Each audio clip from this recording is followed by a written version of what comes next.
Chapter 80. Bloodsucker. Transformation will now begin. As soon as this message appeared, a shooting pain could be felt all over Quinn's body. It felt as if his insides were burning with fire. The white of his eyes slowly started to fill with black and his teeth started to grow in size.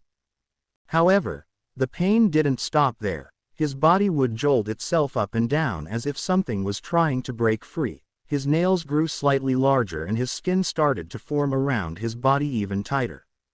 The features of his bones started to show more and his hair was falling from his head. Your mind is unstable. Your bloodlust has reached its maximum level. You are now a crazed bloodsucker. All stats will be doubled. Health will be halvelet. While in this form all blood skills are unavailable. Although he had received message after message about what state he was in, Quinn was unable to read any of them because his mind was no longer there. A human figure remained, but what was now standing in the middle of the arena was no longer human. With a bold scalp and claw-like hands, the creature was hunched over. As it opened its pitch-black eyes and was startled by the light, it stumbled to the ground as its senses were now super-heightened. Wreck! It then let out a loud piercing screech that echoed through the large training center. With its eyes closed, it ran forward at an inhuman speed, and when it reached the side of the wall, it dug its claws in and started to climb up. It quickly moved up to the ceiling before smashing the light with its fist. The light was now no more. With the light taken out, the bloodsucker was able to now open its eyes. It could see just as clear as if it was day inside. It let go of the ceiling, causing it to fall to the ground.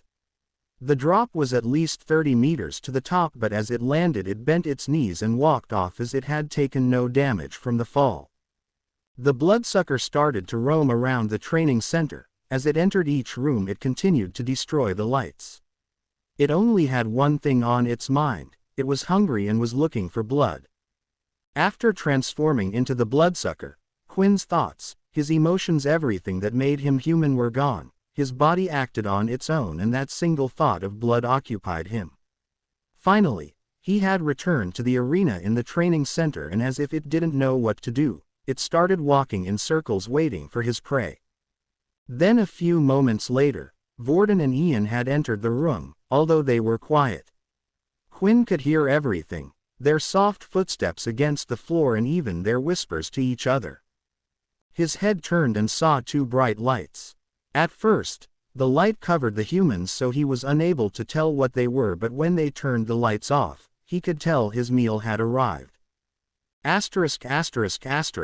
Ian and Vorden could hear the sound of something running towards them, but it was too dark to tell what it was. Now that they had been discovered, there was no need to stay in complete darkness. Ian went to his belt to touch the stone, but before he had reached it, the beast was already upon him. Being in the dark had adjusted the two's eyes a little, and the LED lights going across the edge of the arena gave them little light. Now the beast was close enough he could tell it had a human figure. As the beast held out its claws, Ian too came out with his fists. You want to battle with strength then. However, the beast's hands had wrapped around Ian's fist and stopped them in its tracks. Then using its nails it dug into Ian's fist, drawing out blood. What monstrous strength! Damn it, to meet a humanoid beast of all types here. As it smelled the blood fall from Ian's hands, it started to growl and screech even more. It opened its mouth, revealing two huge fangs. It then tried moving its head forward, clomping down its jaws but activating all the strength in the beast equipment he was wearing. He tried pushing the beast back and managed to stop him a little. Then the beast lifted both of its legs off the ground and kicked Ian away, causing him to fly into the nearby wall. It started to rush forward as it saw Ian was injured, but before it could reach him, a metal chair from the stand came flying out from the side and knocked the beast away. Vorden quickly rushed to Ian's side and lifted him off the ground. Thanks, kid. What was that? Vorden asked. I don't know. I've never seen anything like it, but it looked like a humanoid-type beast. I don't know much about them, but all I know is they're one of the most powerful type of beast to be discovered on other planets. This is my first time seeing one. Ian replied. The chair didn't keep the beast down for long, as the smell of blood was too strong. It attracted the beast, and as soon as it got up from the ground it immediately started running in the direction of the two again. Turn on your light stone, Ian said. Quick, the light stone. As the two of them turned on the light stone, the beast suddenly stopped. It covered its eyes and backed away from the two. It looks like I was right, said Ian. That beast must have been the one to take out all the lights. It looks like it's super sensitive. But the two were foolish, thinking the light stones would be enough to keep the bloodsucker away from its prey. The beast didn't need to rely on its eyes' sight to know where the two were. The smell of Ian's blood was enough. From the stands, it started to rip out the chairs and proceed to hurl them at the two. Luckily, the chairs were made out of a metal material, so Ian and Vorden were able to repel them away. The chairs continued to be chucked at an incredible rate as each one was ripped from the stands. Then the beast decided to rush forward with its eyes closed. As it got close to the two, it started to attack them blindly. How does it know where we are? Ian said. Vorden, get out of there, Raiden said.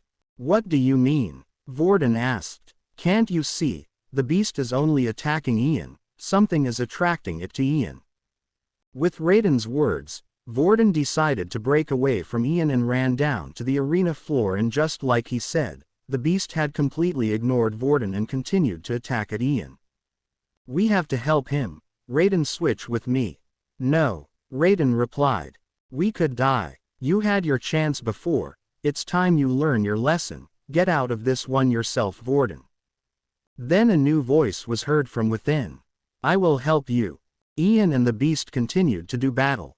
Unfortunately for Ian, the only source of metal he could control in the arena were the chairs, and it took him some time to attract things toward him.